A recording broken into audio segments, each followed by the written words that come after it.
So we just got a massive info dump from the devs. We just got Tico Talks for February.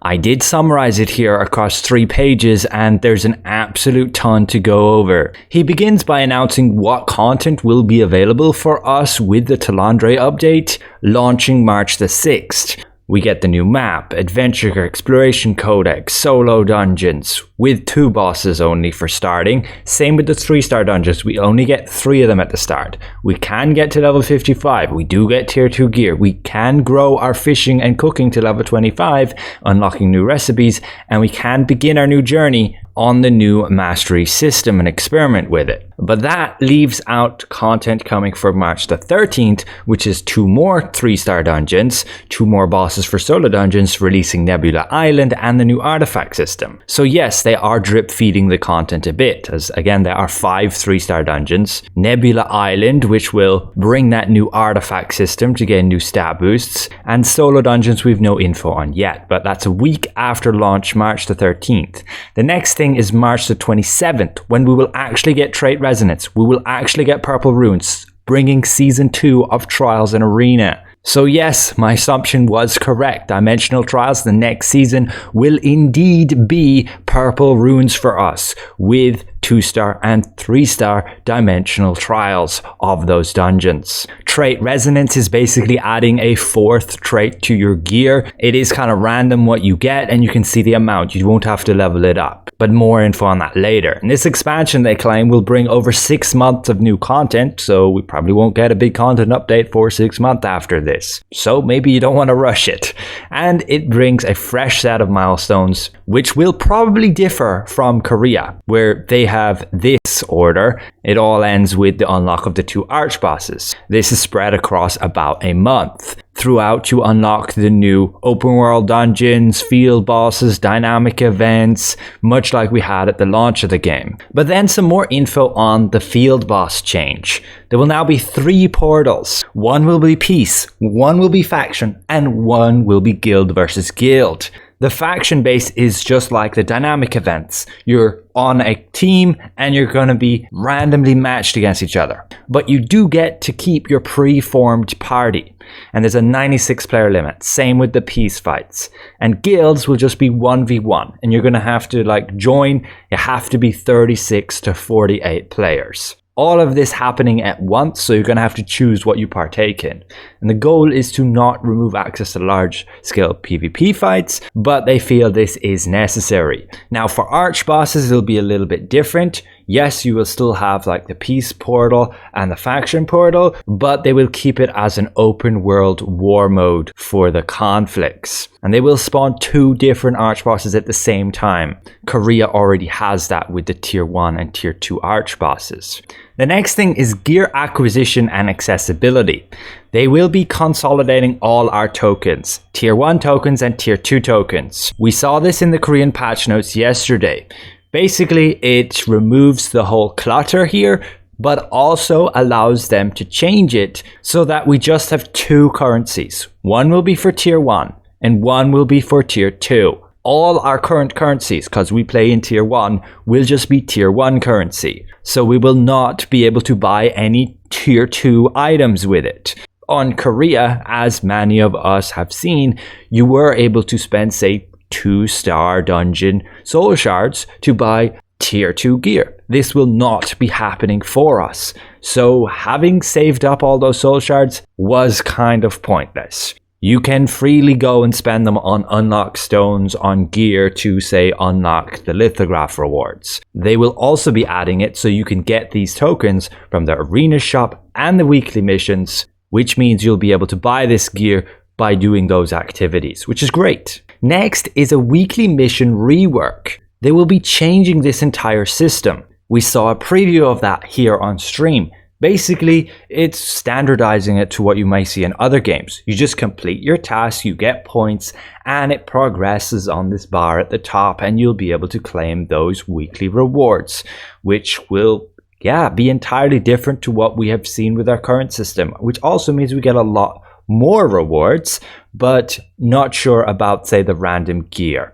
But I think maybe you'll get one chest with a random gear within it. But overall, it looks like a good improvement. And you will have more missions than is necessary to fully complete it, meaning you won't have to do every goddamn mission. Next thing is field boss loot. Since the new change with having the multiple portals will mean that there will be more loot available to everybody. Because again, there will always be a peace portal, always a faction portal, and always a guild portal.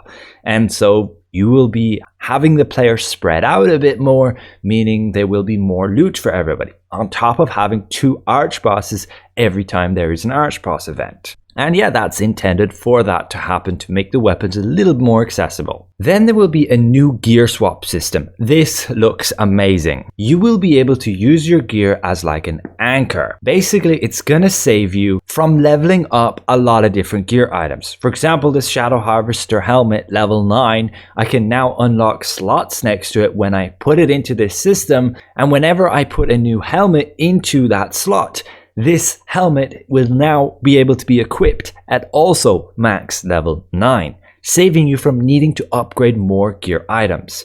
Now, I believe you will still need to trait those items specifically. You won't be able to get the traits from the anchor. They have also finally acknowledged cheating, and they will be addressing auto blocking in PvP. Then for the combat changes, there are some awesome ones here. They did showcase a full list, including player movement speed not being decreased, basic melee attack getting increased, number of skills getting improved fluidity, tab targeting improved, click targeting improved to say ignore friendly targets when a setting is applied, character inertia being reduced, maximum zoom increased, and then further improvements that they look to add later on. So yeah, some awesome ones there, and should help out a ton for the feel of the game. Dynamic events. For the first 15 you do, you'll get like triple the rewards. This is how it currently is on Korea. You see every week you get these 15 tokens, and so you can see how many left you need to do. And so you can full send a dynamic event, and when you take away those rewards, you will essentially get triple the amount you normally would. This also comes with capping activity points to just 15 times per week from these dynamic events. Raid frames will be coming on March 13th. For the guild raids, field bosses, conquest battles, arch bosses, and sieges. Should help like healers a lot, and also shot callers. Rune management. There'll be an entirely new rework. Honestly, this is amazing. Basically, rather than having to sort your inventory all the time with all these different runes, it will just be automatic, like I was stating they should have done from the beginning. You will obtain a rune, it will automatically level up, it will automatically dissolve, and when you have one rune, say I have this critical hit chance rune, and it's for weapons, I'll be able to slot it in every single one of my weapons, in all of the slots if I wanted to. So you're not going to have to go looking for duplicates of the same rune. This was stated to come in early April, so we're still a month out. Those of you on consoles will be happy to note HUD customization will also be coming, but just claimed within Q2. And then player catch-up.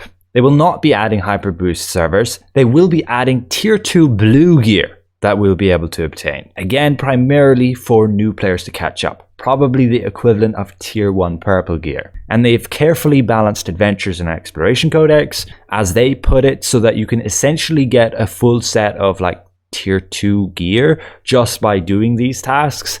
Now, I somehow doubt that. I looked through everything.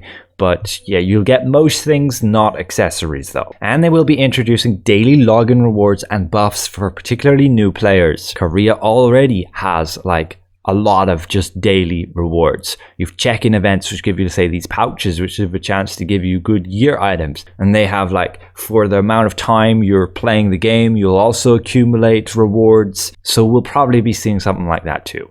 And that is ultimately the entire Tico Talks. Again, here is the full summary of all of the details.